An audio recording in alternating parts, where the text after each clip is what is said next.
여러분들은 이 부동의 사망률 1위 질병 뭔지 알고 계시나요? 이걸 제가 이제 뉴스에서 듣고 깜짝 놀랐습니다. 네. 저는 그전에 몰랐거든요. 네. 암이에요, 암. 암이 이렇게 무서운 겁니다. 맞아요. 예, 좋아졌다고 하더라도 부동의 1위예요. 그러니까 요즘 그러니까 의학 기술이 발달했잖아요. 그쵸. 그래도 아직까지도 그 부동의 1위가 암이라는 거 보면은 암은 참 무서운 병인 것 같아요. 예. 맞아요. 심지어 제 아는 분이 병원에 갔다가 그 뭔가 의사 쌤이 이렇게 쓱 쓰더라고. 근데 그분이 딱 보더니 소근암이 딱 적혀 있는 거예요. 소근암. 그게 울면서 나는 무슨 암이 소근암이에요 했더니 의사 쌤 이름이 소근암씨더라고. 여봐요. 그건 지금 그만큼 그냥 암이란 단어만 들어도 눈물이 펄펄 나. 예, 맞아요. 뭔지 아시겠죠? 네. 그남 씨, 네. 왜 웃으세요? 소근암이 웃깁니까? 우리 아는 의사 선생님 이름이? 깜빡 속았어요. 무슨 암인가 했어요. 나도 그런 암이 있나 했어요. 그렇죠. 맞습니다. 네. 네. 아, 맞습니다. 이렇게 누구나 피하고 싶은 질병, 이름만 들어도 우리를 공포에 떨게 하는 질병, 바로 암인데요. 오늘 지혜 다락방에서는 암에 대한 이야기를 나눠보고자 합니다. 어떤 내용일지 의학 박사 김진목 원장님 모시고 이야기 들어보도록 하겠습니다. 큰 박수 부탁드립니다. 최고의 건강 관리는 예방이 최고의 치료겠죠. 그래서 건강은 건강할 때 지켜야 됩니다. 세계보건기구에서 암의 원인으로 가장 많은 원인은 잘못된 먹거리, 그다음에 흡연, 그다음 감염. 감염이라는 건 이제 간염에서 간경화, 간암이 오족이죠. 위염이 있다, 위암이 오는 그런 감염을 얘기합니다. 그리고 비만, 그런 것을 얘기했는데 저희 같은 이제 임상 의사들이 볼 때는 가장 큰 원인으로 생각합니다. 실질적으로 저희들 생각으로는 1등이고 그다음 먹거리, 흡연, 감염, 비만의 순서로 생각합니다. 그래서 그중에서도 가장 중요한 마음관리, 식사관리, 운동관리 그 세 가지 중에서 오늘은 식사관리에 대해서 말씀드리겠습니다.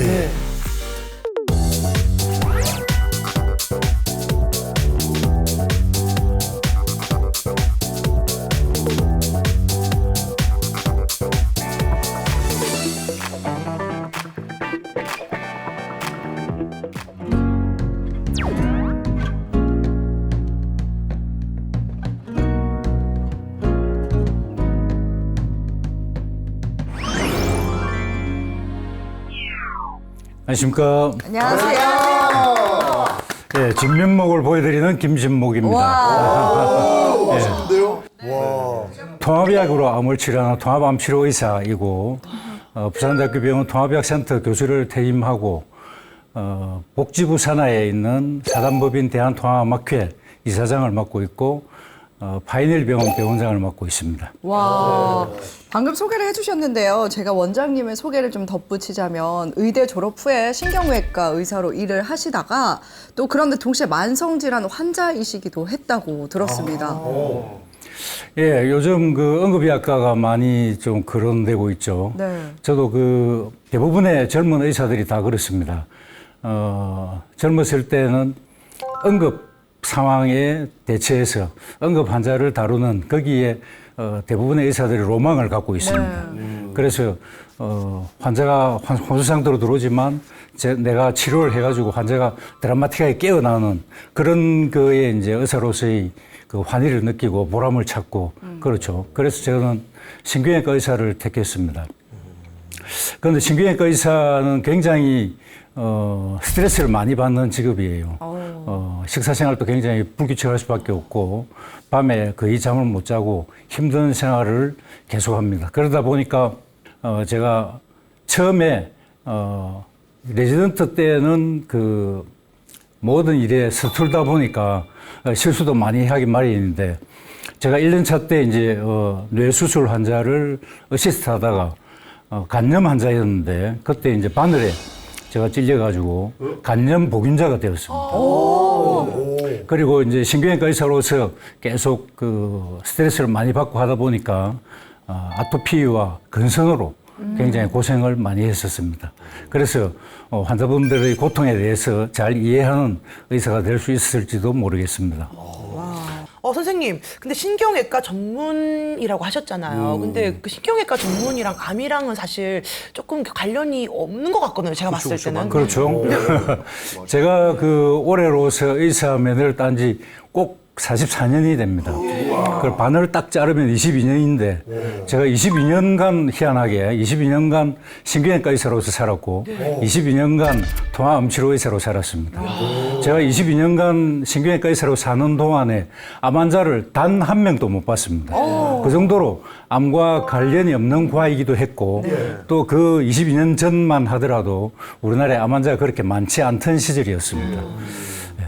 제가 그 근성과 아토피 그 만성 보균자로서 간염 만성 보균자로서 굉장히 고생을 많이 하다가 2000년경에 이제 리시 의학이라는 걸 접하게 되었는데 그 책을 읽었습니다. 거기에 보니까 약이나 주사를 쓰지 않고도 생활 습관을 바꿔 가지고 모든 난치병을 치료할 수 있다.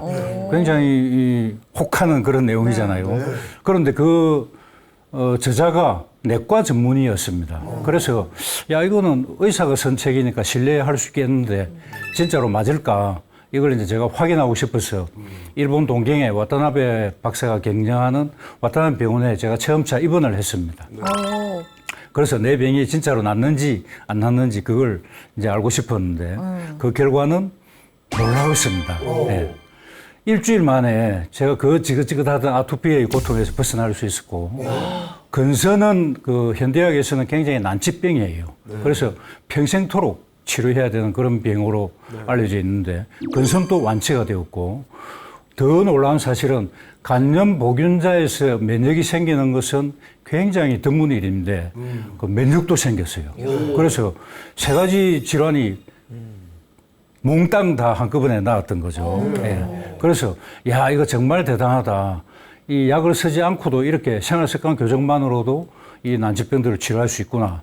그래서 이제 그걸 제가 한국에 와서 그걸 이제 접목을 해서 치료를 많이 했죠. 처음에는 이제 제가 알았던 뭐 아토피, 근선, 만성 간염 이런 환자들을 대상으로 했는데 그때부터 이제 암 환자분들이 조금씩 생기기 시작했고 아토피, 근선, 간염은 돌아가시지는 않아요. 네, 굉장히 고생은 하지만 그런데 암 환자는 돌아가실 수 있잖아요. 그래서 이 암을 한번 치료해 보고 싶다. 그때까지는 제가 암에 대해서 전혀 관심이 없다가 암에 대해서 이제 공부를 해야 되니까 그때부터 제가 10년간 매 주말 토요일, 일요일은 계속 뭐 서울, 대구, 대전, 뭐 광주 다니면서 공부를 10년 동안 했습니다. 그 중간에 이제 국립암센터 암 전문가 과정 수료했고 서울대병원 암 전문가 과정 수료했고 또 이제 저희 학회 통합암학회에서 주최하는 통합암 치료 인정위 과정도 수료했고 그래서 이제 지금은 암에 대해서 많이 이제 알게 되었고 지금 22년간 통합암 치료 의사로서 활동하고 있습니다. 네. 그러면은 저는 사실 제가 외삼촌 두 분이 다 폐암으로 좀 돌아가셨거든요. 그래서 암에 대해서 관심도 좀 있고 또 평소에 굉장히 또 무섭게 생각하고 있는데 오늘 그러면은 암에 관련돼서 강연을 좀 해주시는 거죠? 그렇게 생각하실 수 있겠지만 아닙니다. 아니에요? 암 관련된 거 아니에요? 아니 어떻게 된 거죠? 예, 그 최고의 건강 관리는 예방이 최고의 치료겠죠. 그죠? 그래서 건강은 건강할 때 지켜야 됩니다. 맞아요. 그래서 오늘 제목도 암세포가 살 수 없는 몸 만들기. 뭐가 중요할까요? 저는 이거에 대해서 좀 잘 압니다. 저도 아마 제가 말을 던지기 시작하면 우리 아마 원장님 이제 이 학계에서 떠나셔야 될 것 같은데. 네, 왜냐하면 제가 많은 정보가 있습니다. 저도. 제가 살을 뺀 적이 있습니다. 그러다 보니까 뜨거운 물을 많이 먹다 보니까 몸의 온도가 올라갑니다. 몸의 온도가 1도만 올라가도 암세포가 다 없어진다는 얘기를 들었습니다. 그래서 몸을 좀 뜨겁게 만들어야 된다. 그럼 암세포가 살 수 없는 몸이 된다. 이거 어떨까요? 1도가 올라가면 면역이 올라갑니다. 암이 없어지진 않고. 그렇습니까? 암세포를 없애려면 42.5도 이상이 되어야 됩니다. 떠나주세요. 제가 먼저 좀 가겠습니다. 아니 왜 우리 혈압을 오르게 해요? 죄송합니다. 그래도 면역은 좋아졌네요, 이제. 네. 알겠습니다. 저는 뭔가 잘 먹고 운동 열심히 하기? 예, 나중에 제가 강의 드리겠지만 무조건 잘 드셔가지고는 안 됩니다. 안 되는군요. 네. 무조건 잘 드신 몸이 이 몸입니다. 예, 맞아요. 네. 운동도 열심히 해요. 근데, 네. 뭐 몸에 안 좋은 음식 최대한 좀 멀리하고 휴식 잘 취하고 그런 게 중요하지 않을까요? 예, 그 내용이 이제 오늘 제가 말씀드릴 내용들입니다. 예. 마지막 우리 미진 아나운서도. 맞아요. 잘 자고, 잘 먹고, 운동도 적절히 잘하고, 스트레스 받지 않는 거. 스트레스가 만병의 근원이라고 생각합니다. 굉장히 중요합니다. 스트레스 굉장히 중요한 이야기입니다. 예. 오늘 거기에 대해서 말씀드리도록 하겠습니다. 네.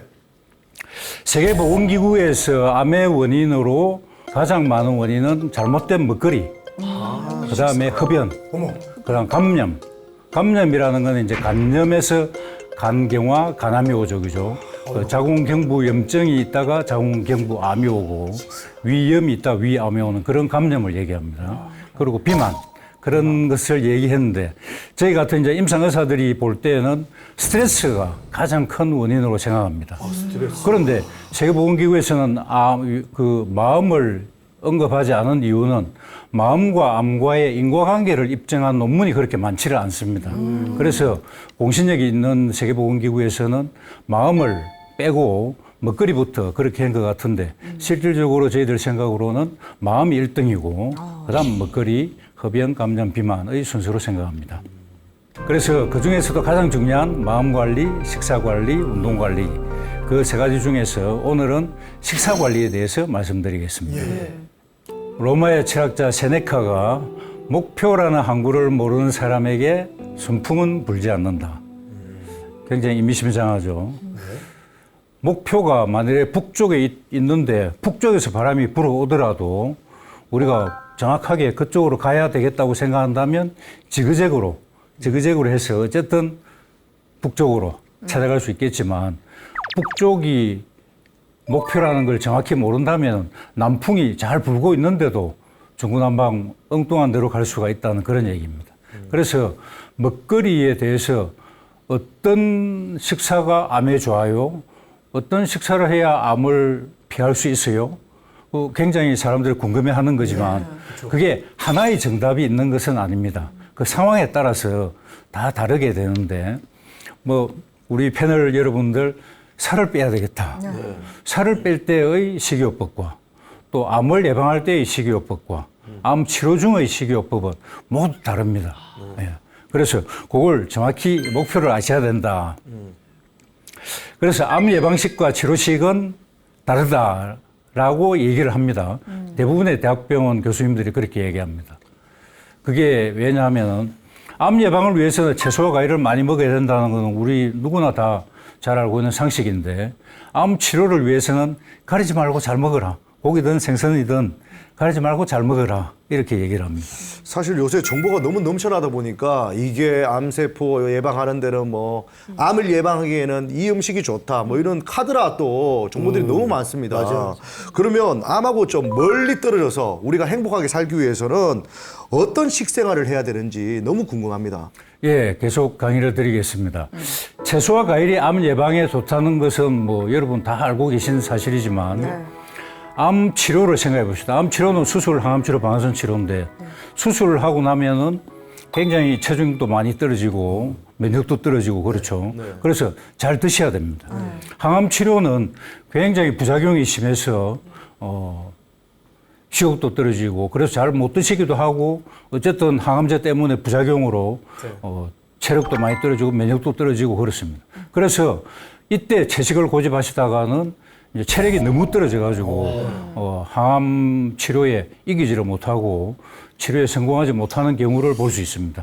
그래서 항암 치료 중에는 가리지 말고 잘 드시는 것이 중요하고 정상 체중이라는 것은 암을 진단받기 전의 체중을 얘기합니다. 정상 체중을 유지하는 것이 굉장히 중요합니다. 근데 암이란 얘기 듣자마자 입맛이 싹 사라지잖아요. 그렇습니다. 그럼 어떻게 계속 먹습니까? 먹어도 어차피 나는 암인데 이런 생각 때문에 밥맛이 뚝 떨어질 것 같은데. 이제 다음 시간에 마음에 대해서 이제 말씀드릴 건데, 그 이제 마음을 이겨내야 됩니다. 제가 이겨내는 방법도 이도엽 씨 지금 강의를 선생님을 드리도록 뭐 하겠습니다. 치주하는 건 아니죠? 아, 혹시라도 예, 예. 긍정 차원에서 계속 가보겠습니다. 네네. 뭘 먹고 뭘 먹지 말아야 하는가에 있어서 네. 금지식품과 뭘 먹어야 되는가. 이거 적어놔야 되겠다. 이거는. 말씀드리겠습니다. 이런 걸 적어야 돼. 예. 금지식품 10가지에 대해서 말씀드리겠습니다. 네. 기름에 튀긴 음식. 야, 이거 통닭부터. 기름에 튀기면 기름에 튀기는 그 기름은 주로 식물성 기름이죠. 네. 그래서 불포화 지방이고 몸에 좋을 텐데 왜 먹지 말라고 하느냐. 식물성 기름이지만 가열을 하든지 가공을 하면 트랜스 지방으로 바뀝니다. 트랜스 지방은 돼지 기름만큼, 돼지 비육 그 비계만큼이나 네. 나쁜 그 지방입니다. 그다음 소금에 절인 식품. 네. 우리나라 전통 식품들이 전부 김치 소금에 절인 같은 거. 건데 네. 장아찌. 그럼 그걸 먹지 말란 말이냐. 어떡하죠? 예. 소금이 안 좋다는 걸 알고 계셔야 됩니다. 뭐 우리나라 전통 식품들은 소금에 절이기는 하지만 재료가 채소고 그리고 또 이제 발효되면서 여러 가지 유익한 그 유산균들도 생기고 해서 건강에 좋은 식품입니다. 그렇지만 소금이 많기 때문에 소금은 어쨌든 직접적으로는 위암을 초래하고 다른 모든 암들을 간접적으로 초래합니다. 그렇기 때문에 소금은 많이 드시면 안 됩니다. 그다음 뭐 햄, 베이컨, 소세지 같은 육가공 제품들은 먹지 마셔야 됩니다. 자주 먹는 이런 것들은 전부 1군 발암물질로 지정되어 있습니다. 아이고. 보통 우리 뭐 할머니, 할아버지들 손자 오면 아이고 내 새끼 왔나 하면서 햄 뭐 그런 거 드리잖아요. 그렇죠. 그런데 그게 1군 발암물질입니다. 예. 1군 흡연도 1군 발암물질입니다. 2군, 3군, 담배를 1군이요. 아이에게 권하는 것과 마찬가지 결과입니다. 예, 햄, 베이컨, 소세지 같은 육가공 제품은 먹지 않도록 큰일 해야 났다, 됩니다. 햄 베이컨. 큰일 났네. 그 다음에 이제 과자류입니다. 과자는 뭐 여러분 다 잘 아시다시피 맛있게 하기 위해서 당도 많이 들어가고 또 기름에 튀기고 또 뭐 향료, 색소 이런 거 여러 가지들이 들어가죠. 그래서 향료, 색소라는 거는 여러 가지 화학물질을 조합한 겁니다. 그러니까 당연히 안 좋을 겁니다. 청량음료도 청량음료 속에는 액상과당이라는 게 들어갑니다. 뭐 사이다 콜라의 단맛은 다 액상과당입니다. 액상과당은 포도당과 마찬가지로 우리 몸에 굉장히 안 좋고 특히 인슐린의 도움을 우리가 당에 들어가면 인슐린에 의해서 혈당이 떨어지고 그 당은 우리 세포 안으로 다 공급이 되죠. 그런데 인슐린의 도움 없이 바로 우리 그 간으로 들어가는 그런 식으로 흡수가 되기 때문에 이 액상과당은 지방간. 보통 우리 지방간 하면은 술을 많이 드신 분들이 지방간 생기는 걸로 아는데 최근에는 어린 아이들에게 청소년들에게 지방간이 굉장히 많이 생기고 있습니다. 그게 이제 주로 청량음료 때문에 그렇습니다. 그럼 제가 산 증인입니다. 제가 술을 잘 못 먹다 보니까 술자리 가잖아요. 그럼 넌 술 못 먹으니까 청량음료 먹으라고 이렇게 해서 많이 먹었거든요. 맞아요. 그랬더니 지방간이 너무 심해져가지고. 간은 이쪽입니다. 아, 간이 이쪽입니까? 아, 죄송합니다. 아니 근데 간이 어디 있는지도 저도 모르고. 건강검진을 받았는데 간이 건강검진을 받았는데 제가 술을 안 먹거든요. 술, 담배 안 하는데 지방간이 있다고 그래서 선생님이 무알코올성 지방간이라고 하더라고요. 맞습니다. 예, 예. 그래서 제가 청량음료를 좀 좋아하거든요. 저도요. 예, 예. 그리고 정말 죄송한데 제가 1번부터 5번까지를 어제 한 번에 다 먹었어요. 걱정이네요. 지금 1번부터 5번까지 피할 수 있는 음식이 있나요? 진짜 없어요. 아니죠. 큰일 났네. 진짜 어떻게 저걸. 네. 죄송합니다. 그다음 6번째는 편리류입니다. 편리는 뭐 편리는 이제 편의점에서 파는 음식들. 패스트푸드 이런 거? 패스트푸드 그리고 이제 레토르 음식이라고 하죠. 그래서 이제 뭐 1분, 2분 뭐 짧은 시간에 돌리기만 하면 되는 당장 먹을 수 있게 되는 그런 미리 조리된 음식. 빠르게 그걸 먹는 거. 편리류라고 합니다. 통조림 식품. 통조림은 이제 최근에는 플라스틱 통조림도 많이 나오지만 원래는 그 캔이죠. 예, 금속에 식품이 닿으면 묽기 때문에 녹이 슬겠죠. 그 녹을 안 슬게 방청 처리를 하는데 그게 비스페놀 A입니다. BPA라고 많이 들어보셨죠? 예, BPA. 그 BPA가 알러지 유발은 확실히 입증되어 있고 암도 유발하는 것으로 최근에 알려지고 있습니다. 그럼 참치 캔에 있는 거 이런 거 먹으면 좀 안 좋습니까? 예, 캔도 안 좋거니와 참치도 안 좋습니다. 그래요? 안 좋대. 아유. 나중에 또 설명드리겠습니다. 뭘 먹어야 되죠? 저희 이제 지금 현재는 먹을 게 하나도 먹을 게 없는데. 하나도 없습니다. 저희. 굶주려 죽겠습니다. 굶주려 죽겠어. 설탕에 절인 과일은 누구나 안 드시죠. 뭐 설탕에 절인 과일을 드시는 분 청 같은 거. 아니 그냥 요즘 저 선배 탕후루는 완전 진짜. 탕후루 요즘 젊은 사람들 사이에 유행하는 선배님한테 사달라고 노래 굉장히 부르던데요? 안 좋은 거고 옛날에 이제 우리 어르신들은 그 효소 바로 효소라고 예, 그 효소액이라고 해서 그렇죠. 이제 산자초와 검은 설탕을 1대1로 비율로 이제 푹 담아가지고 밀봉해서 보관했다가 드시죠. 그런데 그게 마셔보면 되게 단맛이 남아있죠. 단맛이 남아있다는 것은 과자나 청량음료나 마찬가지입니다. 아, 그런데 저는 좋은 줄 알았다. 그러네요. 막 매실청 뭐 이런 것들도 다 그렇죠. 포함되는 다 거네요. 똑같습니다. 예. 아이고야. 그게 진짜로 이제 그 약효를 나타내려면 단맛이 다 없어진 초의 상태라 해야 됩니다. 야, 큰일 났네. 저희 와이프는 저 건강 생각한다고 매실청 맨날 먹이거든요. 저 죽을 뭐 조금 뻔했네. 먹는 게 괜찮겠죠. 괜찮습니까? 예. 조금 먹는 거는 이제 매실청 같은 경우는 위장에 좋고. 네, 좋다 해서 먹었는데. 소화시킬 때 먹는데. 예. 그런데 이제 그걸 좋은 걸로 생각해서 많은 양을 장기간 복용하시면 암을 초래할 수 있습니다. 그건 안 그렇지. 큰일 났네, 이거. 그번에 냉동 간식류는 뭐 아이스크림, 아이스케이크 이런 그런 것들 안 좋은 거 다 아시겠지만 더군다나 그 냉동식품에는 우리 아이스크림은 기름과 물이 섞여 있습니다. 기름과 물은 원래 안 섞이잖아요.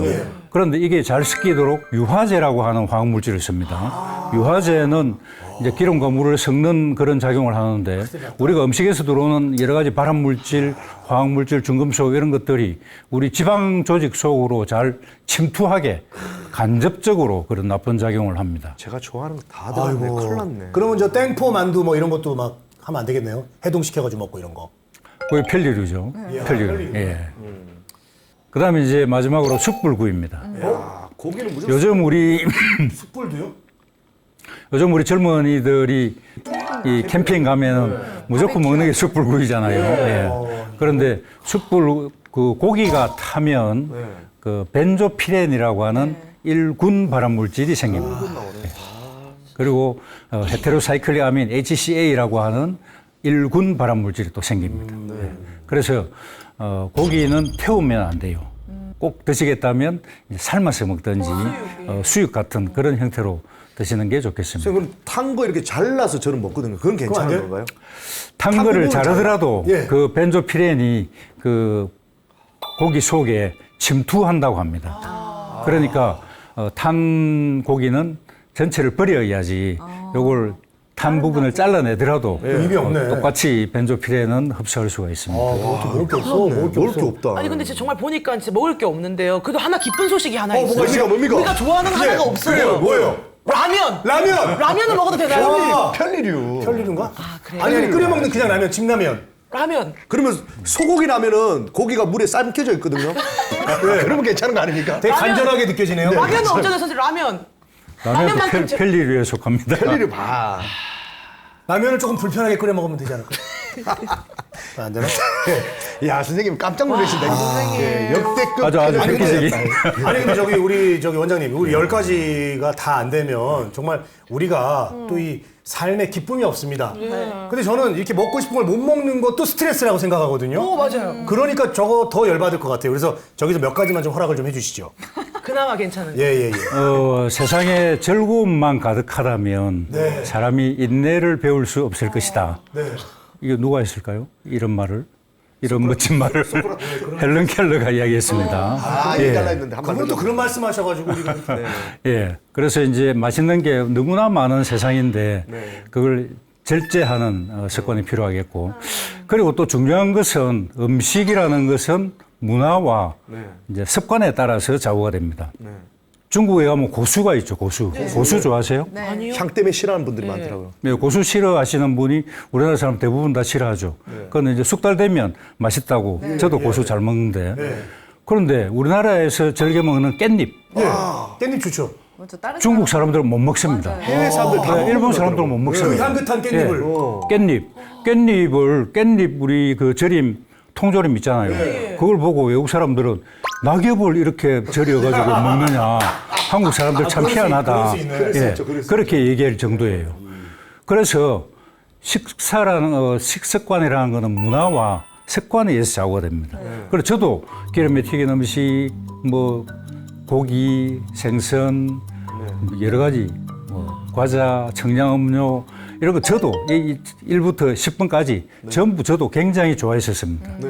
그러다가 이제 니시약을 만나면서 모두 끊고 이제 식습관을 교정을 했더니 제가 아토피, 근선, 간염 다 나았고 지금은 고기를 먹는 자리에 가더라도 저는 고기는 먹지 않고 채소만 막 먹습니다. 그 자리에서. 그리고 고기 열심히 막 구워주면 사람들은 제가 채소를 먹으면서 고기를 구워주면 사람들은 제가 고기를 잘 먹는 줄 알아요. 뭐 우그적 하면서 고기를 막 구우니까. 예. 그런데 저는 고기를 한 점도 먹지 않습니다. 예. 그럼 삶아서 먹습니까? 보쌈 같은 건 드십니까? 보쌈은 예, 드세요? 어쩌다가 이제 가족 모임에서 이제 회식을 가면 이 한두 점은 먹습니다만은 일반적으로는 먹지 않습니다. 그리고 제가 부산 사람이니까 회를 굉장히 좋아했거든요. 그렇겠죠. 그런데 지금은 이제 회를 비린내가 나서 못 먹습니다. 네. 그게 식습관은 바꾸기 나름입니다. 그래서 여러분들도 네. 100일 예. 예. 우리 그 당군 신화의 곰이 예. 그 사람이 되는데 걸리는 시간이 100일이었습니다. 마늘과 쑥만 먹고 예, 사람이 되는데 100일 걸렸는데 이 100일이 지나면 이 식습관이 완전히 바뀔 수가 있습니다. 고기, 생선, 패스트푸드 좋아하던 입맛이 채소, 과일, 해조류를 좋아하는 입맛으로 바뀌게 됩니다. 그게 긴 세월이 필요한 것이 아니고 딱 100일입니다. 100일. 근데 우리 원장 선생님은 좋겠지만 그럼 같이 식사하시는 분이나 가족분들은 고기 먹고 싶어도 우리 원장 선생님이 안 드시면 먹기가 좀 불편하고 제 집 그러지 사람도 채소를 좋아하고 예, 고기 생선은 거의 안 먹습니다. 그래요? 그래서 뭘 먹을 것이냐, 먹지 말 것은 아까 10가지였고 먹어야 될 것은 통곡 자연 식물식입니다. 통곡은 여러분 아시는 현미, 예, 통밀 그런 게 이제 통곡이죠. 네. 그리고 채식이라고 하면은 누구나 다 푸성기를 떠올립니다. 배추, 양배추, 뭐 그런 상추 이런 걸 떠올리기 때문에 식물식에 대해서 거부감이 드는데 식물은 동물을 제외한 모든 음식이 식물입니다.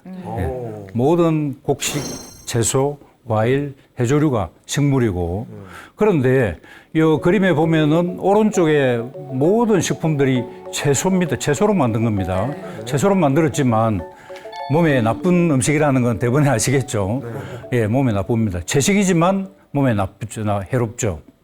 왼쪽 같은 형태로 그렇게 자연에 가까운 형태로 먹어야 이게 건강에 좋다는 것이죠. 그래서 자연에 가까운 형태의 채식을 하고 그리고 현미밥을 드시라. 우리나라 사람들은 뭐 밀가루는 그렇게 많이 먹지 않으니까 현미밥을 드시라. 그런 얘기입니다. 현미는 벼를 수확해서 그 껍질을 제거하고 벼의 속껍질이 남아있는 형태를 현미라고 합니다. 그래서 현미의 겉껍질, 벼의 속껍질인데 이 부분을 살겨 또는 미강이라고 부르고 이 미강과 쌀 눈에 우리 쌀 속에 있는 영양소의 95%가 있습니다. 이걸 우리가 도정을 해서 흰쌀로 먹게 되면 5%밖에 남지 않는 거죠. 그 영양이라는 것은 탄수화물을 얘기하는 것이 아니고 현미나 백미나 탄수화물은 똑같습니다. 그런데 비타민, 미네랄, 식물 영양소, 섬유질 이런 영양소들이 현미에는 100%가 있다면 백미에는 5%밖에 남지 않습니다. 섬유질을 현미밥이나 이런 채소나 이런 걸 먹으면 섬유질이 많아서 좋다고 하는데 선생님 저는 그 현미밥만 먹으면 소화가 안 돼요. 네. 더부룩하고 또 그렇고. 네. 가스가 많이 차고 맞아요, 예. 맞아요. 예, 그래요. 그런 사람들이 굉장히 많습니다. 예. 그런데 그런 그 섬유질이라는 거는 원래 소화가 안 되거든요. 원래 소화가 안 되는 성분입니다. 그래서 우리 몸에 좋은 작용을 하는데 우리가 그 식당에 가면 코인 티슈라고 있잖아요. 코인 티슈는 이제 접시에 코인 티슈를 놓고 주전자로 물을 이래 부으면 이게 확 부풀어 올라서 물수건이 되죠. 그래서 물을 흡수를 해서 부드러워지죠. 코인 티슈는 처음에 딱딱했는데 물을 흡수하면서 부피가 커지고 부드러워집니다.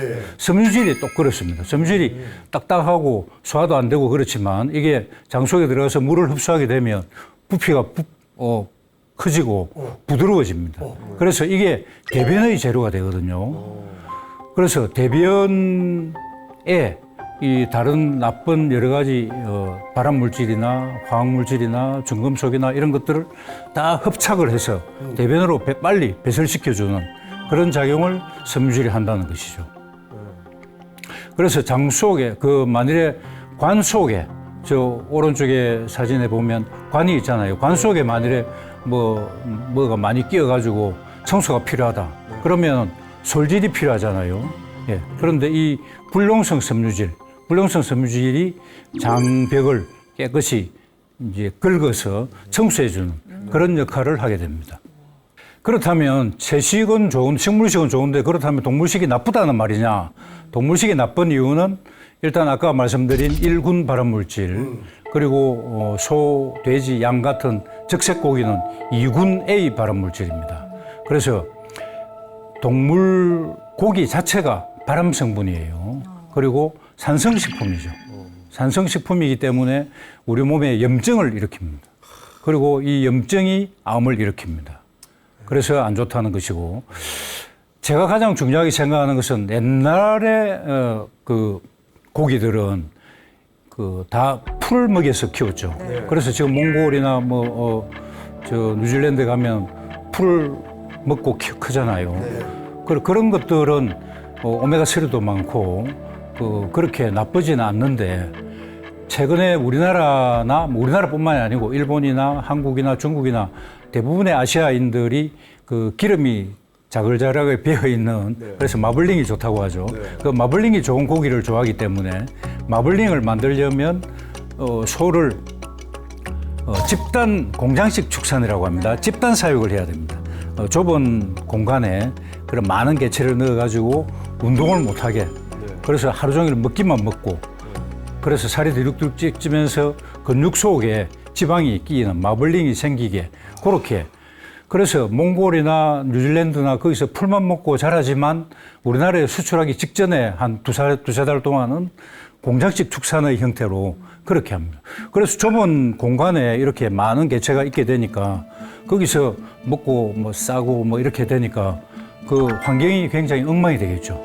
그러면은 병이 생기기 쉽고, 병이 생겨서 만일에 집단 돌림병이 생겼다 이러면 그 사장님은 쫄딱 망하겠죠. 그러니까 병이 생기지 않아야 되니까 소독 철저히 해야 될 것이고, 항생제도 써야 될 것이고, 그렇게 화학물질을 많이 써야 됩니다. 그래서 과거에 비해서 지금 현재의 고기, 육류나 생선도 마찬가지입니다. 이제 그 양어장에서 키우죠. 그래서 양어장 속에 항생제를 많이 씁니다. 우리나라에서 생산되는 항생제의 90%가 양어장으로 들어갑니다. 사람이 먹는 것이 아니고 90%가 양어장으로 들어갑니다. 그 정도로 화학물질을 많이 쓸 수밖에 없는 그런 이제 취약점을 갖고 있죠. 그러니까 오늘날의 그 공장식 수산으로 자란, 또 양어장에서 자란 그런 고기와 육류, 그 생선들은 화학물질을 많이 함유하고 있을 수밖에 없기 때문에 나쁘다는 것입니다. 차이나 스터디라고 유명한 미국 코넬 대학교 콜린 캠벨 교수가 있습니다. 콜린 캠벨 교수는 1973년부터 중국의 그 당시에 저원라이, 주언레라고 알려져 있죠. 그때 그 중국의 그 대표였는데, 그 주언레가 암에 걸려가지고 그 암을 이제 연구하기 위해서 세계적으로 유명한 콜린 캠벨 교수를 초빙을 했습니다. 그래서 그때는 냉전 시대였습니다. 미국과 중국이 굉장히 적대적인 관계였는데, 그럼에도 불구하고 콜린 캠벨 교수와 여러 서방의 그 유명한 과학자들이 같이 들어가서 이제 역학 조사를 했죠. 어떤 지역에서는 암이 많이 생기고 어떤 지역에서는 암이 많이 안 생기는데 그 이유가 뭘까? 그게 유전적인 영향보다는 환경적인 영향이 크다는 것이죠. 예. 그래서 그 중에서 가장 그 인상적인 게, 필리핀이 2차 대전 동안에 미국으로부터 땅콩을 원조를 받았습니다. 우리나라는 6.25 전쟁 때 미국으로부터 밀가루를 원조 받았죠. 그런데 필리핀은 땅콩을 원조 받았습니다. 땅콩에 뭐가 많을까요? 지방도 많고 단백질이 많습니다. 네. 지금 여러분 단백질 무조건 좋은 것 이렇게 생각하시듯이 단백질이 많고, 또 땅콩을 이렇게 그 미국에서 필리핀으로 수송하는 데 있어서 크게 습거나 이런 게 잘 안 생기죠. 예. 곰팡이가 조금 씁니다. 예. 그래서 수송하기도 편하고 미국에서 뭐 가장 싼 게 땅콩이지 않습니까? 그래서 미국에서 제공하기도 좋고 그래서 필리핀 사람들이 2차 대전 동안에 땅콩을 주식으로서 먹었는데 2차 대전이 끝나고 나서 필리핀에서 간암 환자들이 폭발적으로 증가했습니다. 2000%가 많아졌습니다. 평소보다. 2000%? 예, 2000%가 많아졌습니다. 그래서 이제 이 콜린 캠벨 교수와 여러 과학자들이 매우 이제 의아하게 생각했죠. 그래서 그걸 연구를 이제 역학조사라는 거는 그 원인을. 여러 가지 요인들을 네. 예, 추적하는 거죠. 그래서 해보니까 우유를 많이 먹은 아이들이 그 간암에 걸린다는 것이죠. 우유를요? 우유요? 그래서 이 땅콩이 곰팡이가 슬면 그 아스페로질루스라는 곰팡이가 생기고 이게 아플라톡신이라고 하는 발암 물질을 만듭니다. 그래서 견과류나 콩이 그 곰팡이가 슬면 아플라톡신이라는 발암 물질이 생긴다. 그걸 그때부터 알게 됐고 여러분 알고 계시죠, 그죠? 그래서 아플라톡신에 계속 노출받으면 간암이 잘 생깁니다. 그런데 우유를 많이 먹은 아이들은 간암이 걸렸지만 우유를 안 먹은 가난한 아이들은 간암에 안 걸렸다는 것이죠. 그래서 이게 이 콜린 캠벨 교수도 이게 너무 이상하다. 역학조사 결과 이렇게 결론이 나왔지만 너무 이상하다 해서 이제 실험을 했죠. 줄여서 실험을 했는데 그 당시에 미국 사람들이 단백질을 20%로 먹었습니다.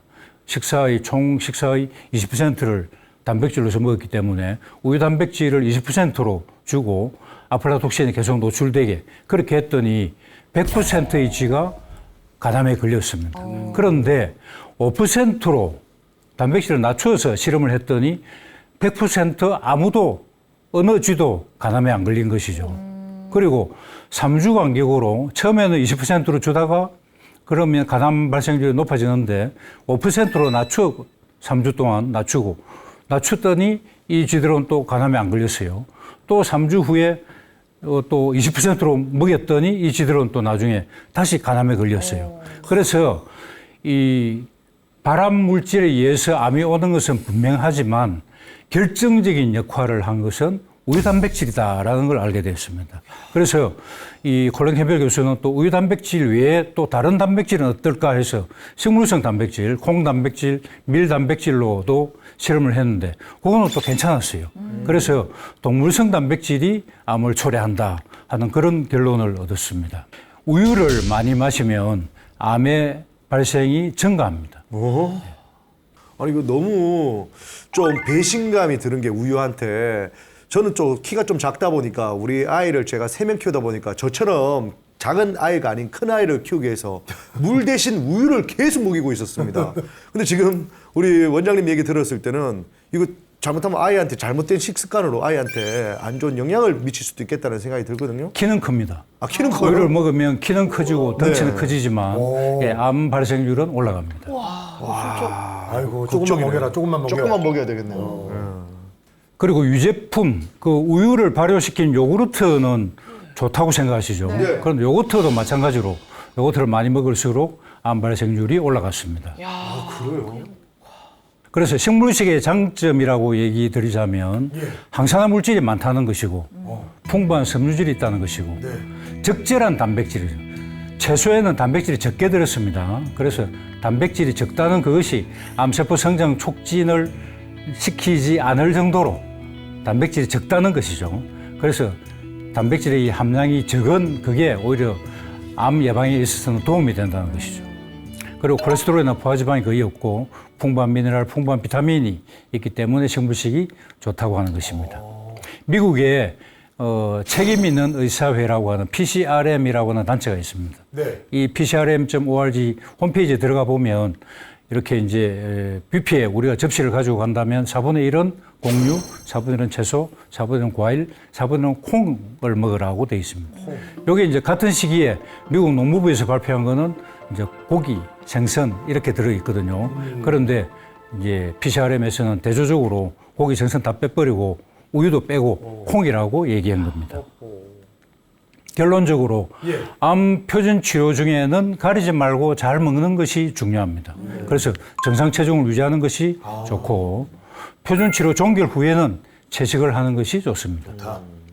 그리고 통곡 자연식물식을 해야 됩니다. 그리고 금지식품 10가지는 먹지 않도록 하시고 간헐적 단식을 활용하시면 좋습니다. 그래서 간헐적 단식이라는 것은 식사하는 시간을 줄이는 겁니다. 하루 24시간 중에서 식사하는 시간을 6시간 이내로 단축하면 18시간 동안 단식을 하는 거죠.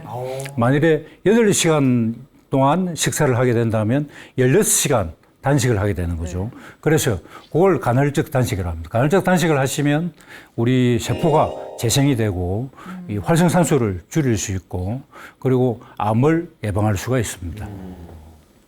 네, 강연을 듣다 보니까 시간이 정말 빨리 지나갔는데요. 시청자 여러분들도 오늘 배운 내용을 잘 활용해서 암이 생기지 않는 몸, 튼튼한 몸 가지시길 부탁드립니다. 오늘 제 다락방은 여기서 마무리하고요. 다음 주 이 시간에도 알찬 강연으로 찾아뵙도록 하겠습니다. 함께해 주신 여러분 고맙습니다. 안녕.